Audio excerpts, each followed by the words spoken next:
السلام علیکم دوستو.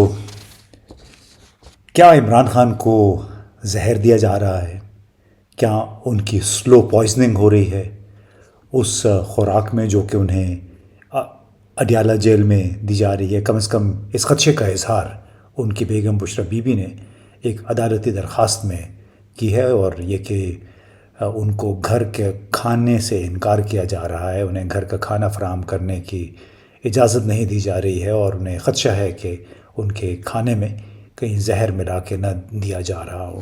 اب سوال یہ ہے کہ یہ شک یا یہ دعویٰ کس بنیاد پہ ہے؟ کیا اس کے کوئی شواہد موجود ہیں، اور کیا کسی کو واقعی کچھ معلوم ہے اس حوالے سے جس کی بنیاد پہ بشریٰ بی بی نے عدالت سے رجوع کیا ہے اس سلسلے میں؟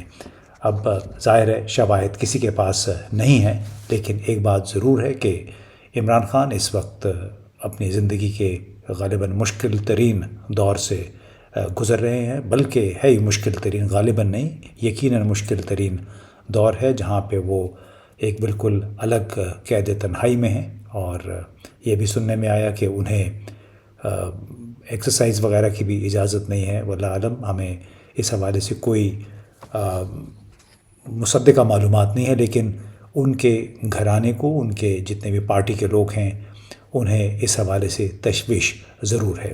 اب اس حوالے سے کچھ اور بھی باتیں ہیں، لیکن پیر کے روز اسلام آباد میں 2-3 اہم ڈیولپمنٹس ہوئیں. اس میں ایک یہ تھا کہ عمران خان کے کوئی 9 کیسز تھے 9 مئی کے حوالے سے، اور اس میں ان کی 9 کیسوں میں اسلام آباد ہائی کورٹ نے جو ضمانت کی درخواست تھی وہ قبول کر لی، جبکہ دوسری طرف جو سائفر کیس ہے، خصوصی عدالت وہ سن رہی تھی، اور خصوصی عدالت نے سائفر کیس میں انہیں 4 اکتوبر کو عدالت میں پیش کرنے کا حکم دیا ہے، یعنی عمران خان کو اور شاہ محمود قریشی کو. اب اس سے پہلے کہ ہم اس کی مزید تفصیل میں جائیں، پہلے یہ ذرا تصویر دیکھیے. اس میں آپ دیکھ رہے ہیں میاں محمود رشید صاحب ہتھکڑی میں آج ہتھکڑی لگے ہوئے لاہور میں اینٹی ٹیررسٹ کورٹ میں پیش ہوئے. اس کے بعد یہ مختصر سا کلپ دیکھیے، سردار لطیف کھوسہ کیا کہہ رہے ہیں عمران خان کے حوالے سے. شرم آنی چاہیے. ایک غیرت مند قوم، 25 کروڑ، جس کی 6ٹھی بڑی سب سے دنیا میں فوج ہے، اور جو ایک ایٹامک پاور ہے، ہم نے اس کے وزیر اعظم کو اور اس کے وزیر خارجہ کو اندر کر رکھا ہوا ہے. بے غیرتی کی انتہا ہے. غلامی میں دلدل میں دلسے ہوئے اس قدر گر جائیں گے ہم، یہ تصور میں نہیں ہو سکتا تھا.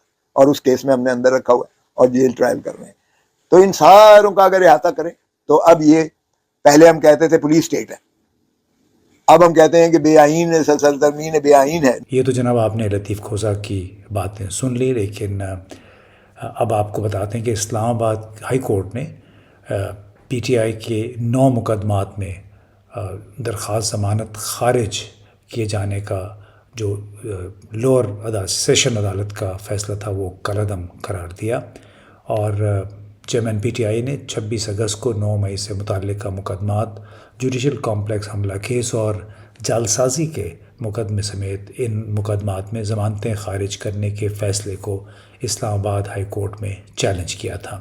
چیف جسٹس اسلام آباد ہائی کورٹ جسٹس عامر فاروق کی سربراہی میں 2 رکنی بینچ نے فیصلے میں متعلقہ عدالتوں کو دوبارہ کیس سننے کا حکم دے دیا ہے. دوسری طرف آفیشل سیکرٹ ایکٹ عدالت نے سائفر کیس میں عمران خان اور شاہ محمود قریشی کو 4 اکتوبر کو خود پیش کرنے کا حکم دیا ہے. سائفر کیس کا چالان جمع ہونے کے بعد جج ابو الحسنات ذوالقرنین نے نوٹس جاری کرتے ہوئے یہ کہا ہے کہ گواہان کے بیانات ملزمان کو نوٹس جاری کرنے کے لیے کافی ہیں. اسی سلسلے میں البتہ ایک اور کیس تھا کہ تحریک انصاف کے چیئرمین نے درخواست ضمانت کی ان کیمرہ سماعت کرنے کے خلاف ایک ایف آئی اے کی استدعا تھی کہ سائفر کیس کا ایون ضمانت کے درخواست کی سماعت وہ بھی ان کیمرہ کی جائے. تو اس حوالے سے پی ٹی آئی کے چیئرمین نے ایک درخواست دائر کر رکھی تھی، اور اس پہ فیصلہ محفوظ کیا گیا. ایف آئی اے کی طرف سے شاہ خاور بطور وکیل پیش ہوئے. انہوں نے کہا کہ آفیشیل سیکرٹ ایکٹ کے تحت ٹرائل کو پبلک نہیں کیا جا سکتا. ہم ایک اور درخواست ٹرائل کورٹ میں بھی دائر کر رہے ہیں اور درخواست ضمانت کی سماعت کے دوران کچھ ایسی دستاویزات اور بیانات عدالت کے سامنے رکھیں گے جس سے کچھ ملکوں کے بیانات بھی ریکارڈ پر آنے ہیں, اور یہ کارروائی اگر پبلک ہو گئی تو کچھ ممالک کے ساتھ تعلقات بھی متاثر ہو سکتے ہیں. یہ وہی سلسلہ ہے جیسے آپ کو معلوم ہے جی آئی ٹی, اور جی آئی ٹی میں سپریم کورٹ نے جو قائم کی تھی اس میں ایک والیوم 10 جو 10 نمبر دستاویز تھی وہ بھی پبلک نہیں کی گئی تھی. اس میں بھی یہ کہا گیا تھا کہ اگر وہ پبلک ہو گئی تو اس سے کچھ ممالک کے ساتھ ہمارے تعلقات متاثر ہو سکتے ہیں. شاخاور ایڈوکیٹ نے یہ کہا کہ صدر, وزیر اعظم, آرمی چیف اور D G I S I کو سائفر کی کاپی بھیجی جاتی ہے. سائفر نے تمام جگہوں سے ہو کر واپس دفتر خارجہ آنا ہوتا ہے. دفتر خارجہ میں پہنچنے پر ڈی کوڈ کیے گئے سائفر کو ختم کر دیا جاتا ہے. صرف اصل سائفر دفتر خارجہ میں موجود رہتا ہے. اب اس موقع پہ چیف جسٹس عامر فاروق نے استفسار کیا کہ عدالت درخواست ضمانت پر فیصلہ لکھے گی تو وہ بھی تو آخر پبلک ہوگا, اور جب فیصلہ پبلک ہو تو پھر سماعت ان کیمرہ کیوں کی جائے. انہوں نے ساتھ میں یہ بھی کہا کہ ابھی پچھلے 8-9 سال میں اس قسم کا کوئی انہوں نے کیس نہیں سنا ہے کہ اور ان کیمرہ کوئی سماعت نہیں ہوئی ہے, اور اسی لیے اب یہ سب سوچ بچار کرنی ہوگی کہ کیا سائفر کیس سے متعلق محض ضمانت کی سماعت بھی ان کیمرہ ہو سکتی ہے یا نہیں. تو یہ 2-3 اہم ڈیولپمنٹس تھیں عمران خان اور شاہ محمود قریشی کے حوالے سے, خاص طور پہ سائفر کیس جس کے بارے میں آپ کو یاد ہوگا کہ سابق سفیر اشرف جہانگیر قاضی صاحب نے کہا کہ سائفر کیس کوئی سازش نہیں تھی بلکہ ایک انتباہ تھا جو کہ پاکستان کی فوج کے سربراہ کو کیا گیا تھا امریکہ کی طرف سے کہ عمران خان انہیں قابل قبول نہیں ہے, اگر وہ رہے گا تو پھر 2 طرفہ تعلقات بہتر نہیں ہو سکتے ہیں.